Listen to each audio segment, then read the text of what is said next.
if you want to go back to the page where the information was about how to prepare the environment, where the schedule is, and things like this, you can either click this little house, you can click on the logo, or you can go to this link here.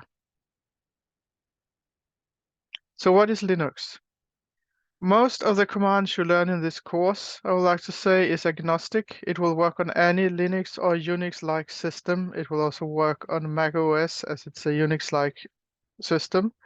And the majority of the commands will be the same. So it will work for all these types of systems. And Linux is a family of open source Unix-like operating system. It's based on the Linux kernel and operating system kernel that was first released in 1991 by Linus Torvalds. It has changed quite a lot since then. An operating system, I will just quickly say, is a software that sits underneath all other software on a computer, managing the computer's hardware. And that's things like CPUs, GPUs, memory, storage, and all those things.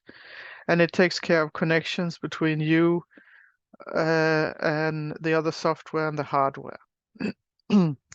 Linux is usually packaged as a Linux distro or distribution. That's the kernel and supporting system software and libraries. And they are often provided by the GNU project. So many different Linux distributions you will have seen, maybe heard of.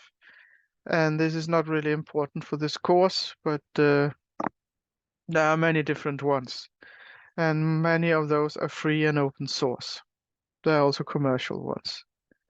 There's also a desktop environment. So if you log in with a GUI, a graphical user interface, then there will be a desktop environment. There will be a window manager and some other applications that make sure that you see this graphical interface and that it responds as it should to when you are clicking. But these things are not important right now. We are going to mainly look at the shell itself. And I have one here. It's a special user program. It's an interface between the keyboard and the operating system. It takes commands input that the user gives from the keyboard, it sends it to the operating system, and then performs the actions requested. And this is the Linux Unix shell. It's a command line interpreter. It gives you a command line interface for Unix-like systems. And I'll talk more about that. And there are several shells. And again, this is not important. What is important is that we are going to use the one that's called bash. And the reason for that is that many of the centers has it as a default.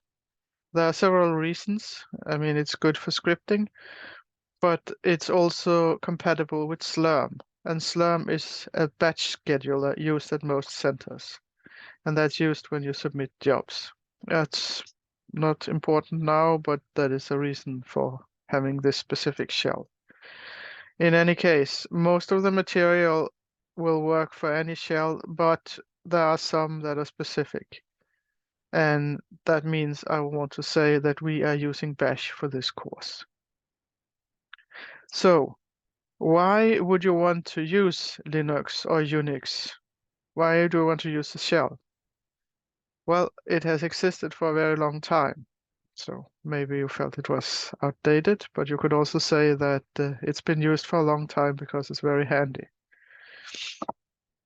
And it keeps being used because it's a very powerful tool. And it lets users perform complex, powerful tasks. And many of these tasks can be done using a few keystrokes, maybe a few lines of code. And it can be used to automate repetitive tasks or to combine smaller tasks into scripts.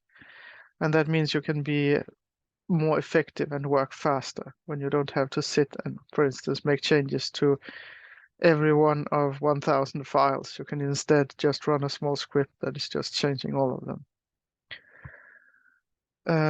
So using the shell is fundamental to a large number of advanced computing tasks, including in HPC. Other than that, most of the HPC center's supercomputer runs some flavor of Linux. It's stable and reliable. It's customizable. It runs on any hardware. It has a strong community. That means you can very often find information online when you search for it. There are many flavors that are open source and free. There are many applications, and it's lightweight. So if you just have your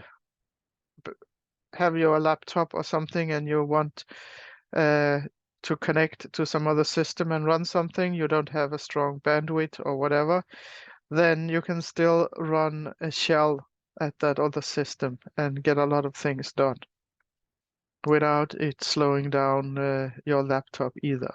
So, and it's true there are not a lot of desktops that run Linux, but most web servers do, most mobile devices. Android is based on Linux, and so is iOS on Apple's products. And all the supercomputers on the top 500 list also runs Linux. So there are many reasons that it's a good idea to know about the shell and Linux. And there are some more information that you can find about Linux here, and these are some good guides.